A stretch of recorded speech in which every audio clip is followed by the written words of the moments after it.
가을이 깊어가고 있습니다. 이렇게 가을이 깊어갈 때쯤이면 누구나 마음이 다 을씨년스러워지기 마련인데 우리 주변을 둘러싸고 있는 분위기조차 그렇게 우리를 마음을 가볍게 해주지 않는 것 같습니다.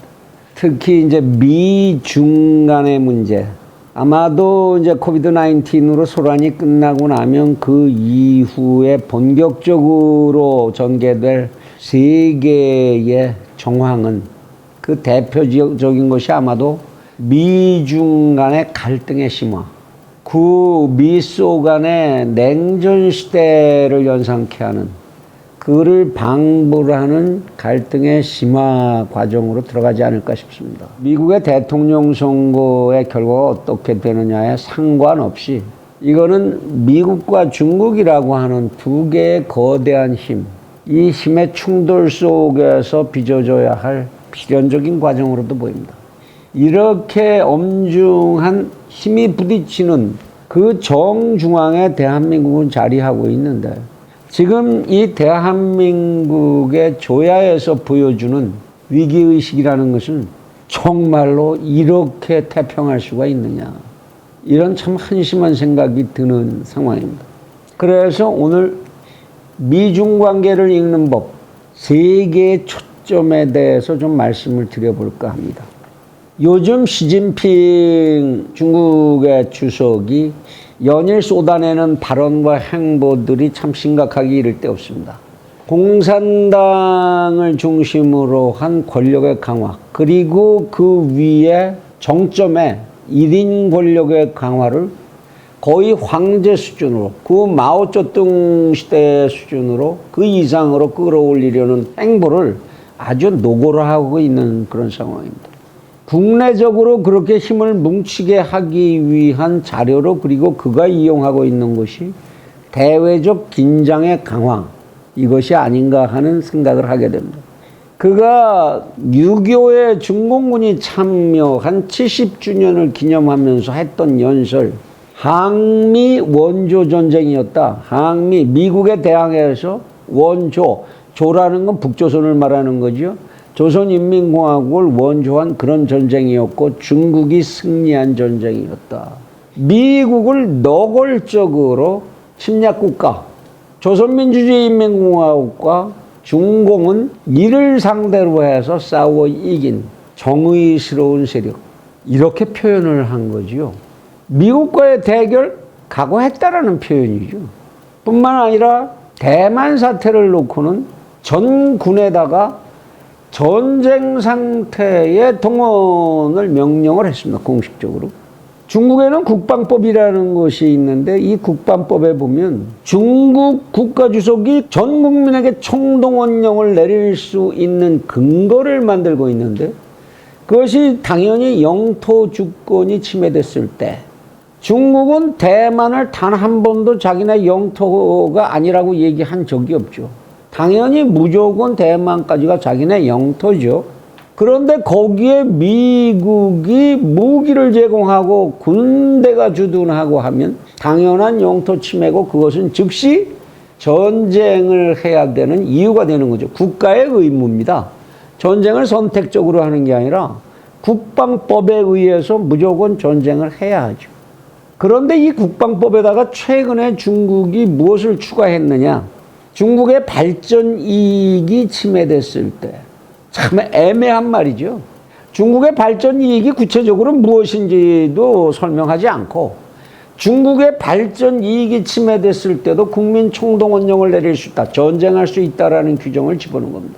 중국은 지금 잠재적으로 전 세계를 향해서 우리는 우리 건드리는 누구와도, 우리가 가는 행보를 막는 누구와도 전쟁할 거야 라는 것을 법을 통해서 공식화하고 있는 겁니다. 이게 지금 중국의 입장입니다. 분명히 이것은 중국에 현재 진행되고 있는 여러 가지 측면에서 주어지는 위기, 이것을 극복하기 위한 아마도 통치체제의 강화, 그거를 위한 행보라는 거 명백한 얘기죠.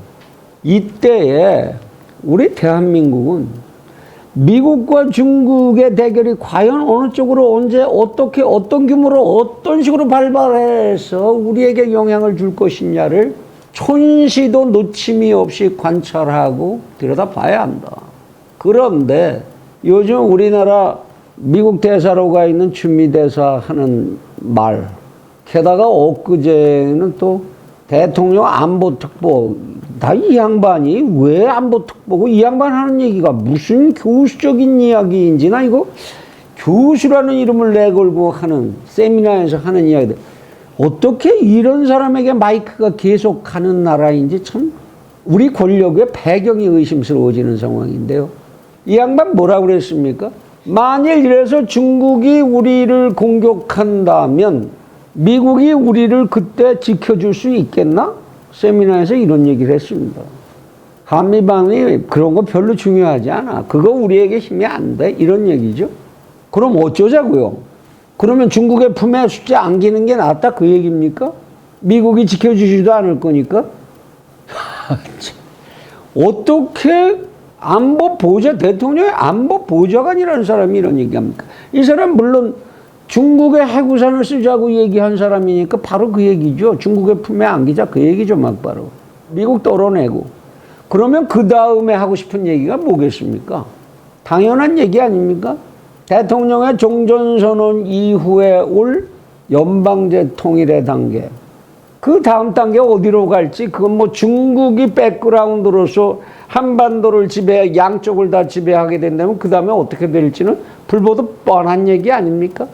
이 얘기를 이렇게 대한민국 서울에서 대통령 안보 보좌관이라는 사람이 대놓고 백지대낮에 떠들어도 되는 나라. 그게 지금 이 나라 대한민국의 현실입니다. 거기에 대해서 야당이라고 하는 이 집단들 별로 심각하게 안 듣는 것 같아요. 뭐 대수야? 그 영감택이 늘 하는 얘기인데 그 얘기인가요? 중국과 미국, 미국과 중국의 관계를 관찰해야 하는 것은 우리 대한민국 국민 전원의 의무입니다. 나의 생명을 지키고 내 자식들의 생명을 이 땅에서 유지시키기 위해서 우리가 가져야 하는 일차적인 의무라고 할 수 있죠. 그렇다면 어떻게 그걸 봐야 할 거냐. 세 가지 포인트로 보시기 바랍니다. 우선 미국과 중국은 국제 정치 헤게모니를 어떻게 장악하기 위해서 서로 싸울 건가, 싸우고 있나, 그 모습을 돋보기를 들이대고 들여다보십시오. 그러한 현상은 어디서 관찰되느냐? 유엔과 유엔의 산하기구의 역할들에서 알 수가 있죠. 지금 중국은 유엔의 산하기구들을 WHO, 이번에 우한폐렴에서도 봤습니다마는 WHO를 비롯해서 다양한 유엔 산하기구들을 전부 매수해가고 있는 중입니다. 미국의 트럼프라고 하는 이 인간의 미국 제일주의가 유엔을 거의 버리다시피 하고 있으니까요. 그게 더 용이해지고 있는 거죠. 그런데 이 파워는 절대로 무시할 수가 없는 겁니다. 국제사회도 손들어주는 놈의 숫자가 많아야 하는 거거든요. 그 다음에 경제 분야를 들여다보신다면 세계 최첨단 기술과 정보를 누가 장악하고 가느냐를 들여다보시면 됩니다. 지금 구글이니 무슨 마이크로소프트니 해서 애플이니 해서 미국이 지금 전체를 장악하고 있는 것 같지만 그들이 돈을 벌어들이는 시장은 중국이죠. 그래서 여러분들이 그렇게 즐겨 쓰시는 틱톡이며 무슨 모든 이 정보산업 기반을 좌우하고 주물렀다 폈다 할 수 있는 플랫폼 기능을 하는 이런 기능들이 거의가 중국이 장악하고 있죠.